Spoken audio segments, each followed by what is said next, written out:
Bratislavské divadlo Tower Stage nás pozvalo na netradičnú tanečnú show. Maďarská skupina Five Doors spája dynamické choreografie, pestré kostýmy a rôzne hudobné a tanečné štýly. Na ich show plnú efektov sa bola pozrieť Simona Frantová a tvrdí, že bola famózna.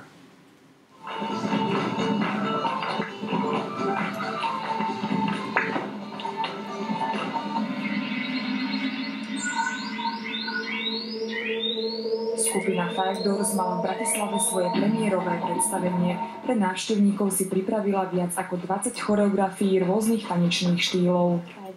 Základ našich choreografií tvorí maďarský ľudový tanec a step. Zaujímavé je, že do tých štýlov zapájame aj hip-hop, moderný tanec, breakdance, popping alebo jazz.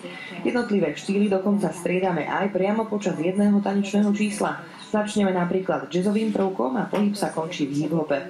Vystúpenie sme sa snažili urobiť pestré aj z hľadiska hudby. Tancujeme na inštrumentálne moderné skladby, ktoré sú ľuďom známe, napríklad skupina Rammstein alebo Bonnie M.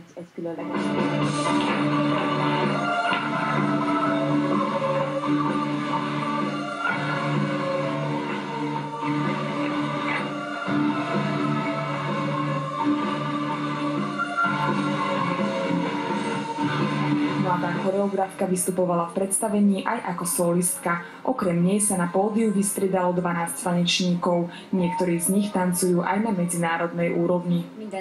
Skupinu sme sa snažili vytvoriť z ľudí, ktorí tanec milujú a sú mu oddaní telom i dušou. Som veľmi rada, že sa môžem podieľať na tvorbe choreografií a zároveň zažiť aj potlesk za našu prácu. Niekedy je veľmi ťažké vžiť sa do pocitov diváka a pozerať sa na predstavenie jeho očami.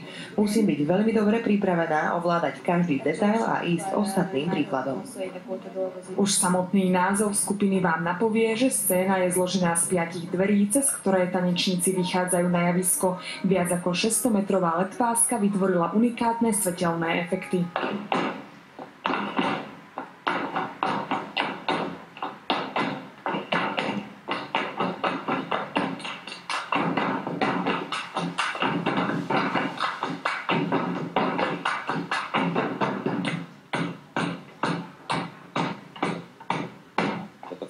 Naša spoločnosť sa zaoberá výrobou televíznych a filmových scén, ktorých LED technológiu používame veľmi často. Videl som v tom viac možností a tak mi napadlo sprostredkovať svetelný zážitok aj divákom.